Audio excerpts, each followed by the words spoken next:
Assalamu alaikum, bonjour et bienvenue à tous, j'espère sincèrement que vous allez tous bien.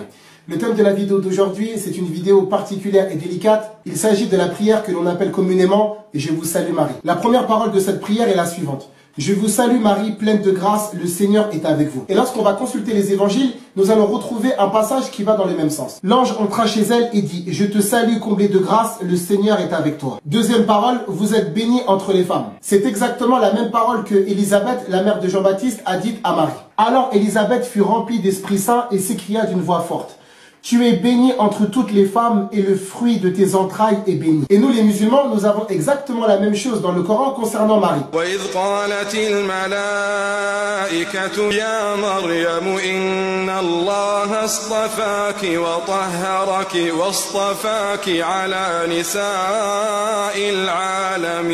Et le Coran fera également mention d'une bénédiction concernant Jésus.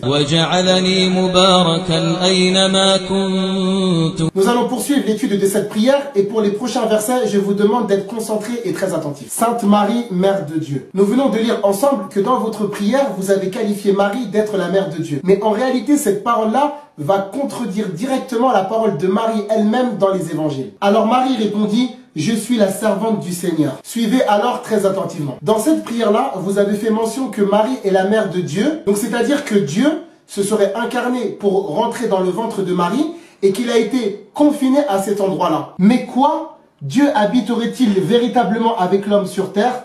Voici les cieux et les cieux des cieux ne peuvent te contenir. Combien moins cette maison que j'ai bâtie. Selon ce texte qui se trouve dans votre propre Bible, le Seigneur ne peut pas être contenu dans les cieux. Il ne peut pas non plus être contenu dans une maison. Alors comment pourrait-il être contenu dans le ventre d'une simple femme? Tu vois cette vidéo? Ce petit morceau de chair vulnérable, insignifiant, fragile, seul et bloqué dans le ventre de sa mère, selon ta croyance, c'est Allah, ton Dieu et ton Seigneur. Passons maintenant à l'étude du dernier verset de cette prière. Priez pour nous, pauvres pécheurs, maintenant et à l'heure de notre mort. Selon votre doctrine, Jésus est le sauveur de l'humanité. Est-ce qu'on est d'accord avec ça? Je suis le chemin, la vérité et la vie. Nul ne va au Père sans passer par moi. Alors maintenant, regardons ensemble comment Jésus a-t-il enseigné à prier dans le texte biblique. Voici donc comment vous devez prier. Donc, notre Père qui est aux cieux, que ton nom soit sanctifié. Ce verset-là, c'est un verset biblique. Ce sont les paroles de Jésus selon votre conception. Et dans cette prière-là, alors que Jésus a dit « Voici comment vous devez prier », il n'a jamais dit qu'on devait le prier lui et il n'a pas dit non plus qu'on devait prier sa mère. Donc maintenant, la question que j'aimerais te poser, d'où est-ce que tu as pris cette prière? Cette prière, en réalité, tu l'as héritée des gens qui sont autour de toi. Ou bien de la famille, ou bien des gens qui font office de référent, de prédicateur ou d'enseignant. Mais ce texte-là, cette doctrine, cette prière n'existe pas dans la Bible. Plus que ça, c'est un enseignement et une prière qui contredit directement la prédication de Jésus, que la paix divine soit sur lui. Et fais très attention, car toutes les personnes qui vont faire passer la tradition de l'homme devant la tradition divine, eh bien sache que ces personnes-là ont été blâmées, critiquées et condamnées par Jésus dans l'évangile selon Marc, chapitre numéro 7. Jésus leur répondit, Ésaïe a bien prophétisé à votre sujet. Hypocrite, ainsi qu'il est écrit, ce peuple m'honore des lèvres, mais son cœur est éloigné de moi. C'est en vain qu'ils me rendent un culte.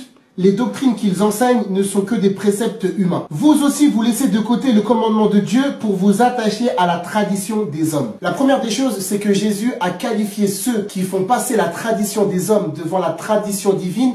Jésus les a qualifiés d'hypocrites, ça c'est le premier point. La deuxième des choses, c'est que si tu te trompes de culte et que tu adores quelqu'un d'autre en dehors de ton réel créateur et de ton véritable Seigneur, ce culte-là est nul, caduc, obsolète et sans aucune valeur auprès de ton Seigneur. Puisque le texte d'Ésaïe stipule formellement, c'est en vain qu'ils me rendent un culte. C'est-à-dire que le culte que tu es en train de rendre aujourd'hui, il sera annulé devant Allah, il ne te sera d'aucune utilité, d'aucun profit et d'aucun bénéfice le jour de la résurrection. Ce n'est pas en me disant Seigneur, Seigneur qu'on entrera dans le royaume des cieux, mais c'est en faisant la volonté de mon Père qui est aux cieux. Ce jour-là, c'est-à-dire le jour du jugement dernier, beaucoup me diront Seigneur, Seigneur, n'est-ce pas en ton nom que nous avons prophétisé, en ton nom que nous avons expulsé les démons, en ton nom que nous avons fait beaucoup de miracles? Alors je leur déclarerai, je ne vous ai jamais connu, écartez-vous de moi, vous qui commettez le mal. Maintenant que tu viens de prendre conscience des textes bibliques que je viens de te proposer, est-ce que tu es prêt, toi, aujourd'hui, à te faire rejeter et expulser par Jésus le jour du jugement dernier?